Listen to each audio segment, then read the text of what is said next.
Bano be bamu ku batuuze b'ekikaaya mu disitulikiti y'e Wakiso abakuŋŋaanya okusala entotto ku butya bwe bayinza okulwanyisa obumenyi bw'amateeka obukutte enkandaggo mu kitundu kyabwe. Olukuŋŋaana luno lwetabiddwamu n'ab'ebyokwerinda. Abatuuze bagamba waliwo ekibinja ky'abavubuka ekibateega ne bababba. Omuvubuka gwe nasinga okwetegereza adde saamanya nnyo saamulaba nnyo nti somutegeera nga munene. Oyo omuvubuka yatuuka n'akutuga n'akukuba.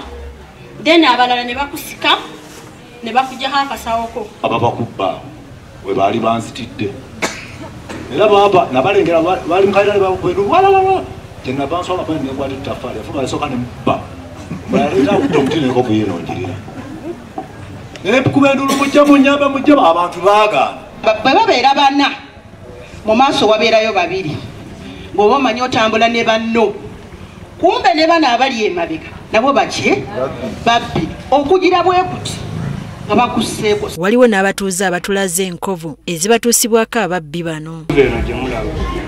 Lino lyali jjinja baali kuba badde empezeze emyezi ena nga ndi wansi. Nze nakoma okutegeera nga bankubye eno bankuba mu lubuto era nze kuno okutu kwange tekuwulira bulungi mala kola bwenti okuwulira.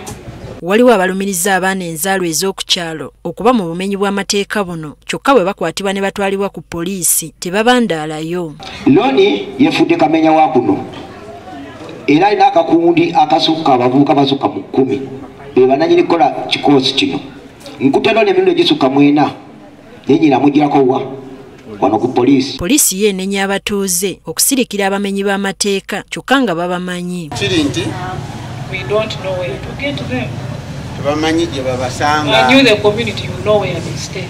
Atenga mwe bazadde baabwe mumanyi gye babeera tumwagala kwogera. Poliisi egamba bwe bakwata abamenyi b'amateeka abatuuze bennyini bagaana okugenda okubawaako obujulizi ekiviirako okubayimbula. When you've done your reporting, the CID has played his part. The person we send forward to court and you do not appear, expect the person back in the community. Wano abatuuze be basabidde ab'ebyokwerinda okuttukiza ebikwekweto mu kitundu kyabwe okufuuza abamenyi b'amateeka.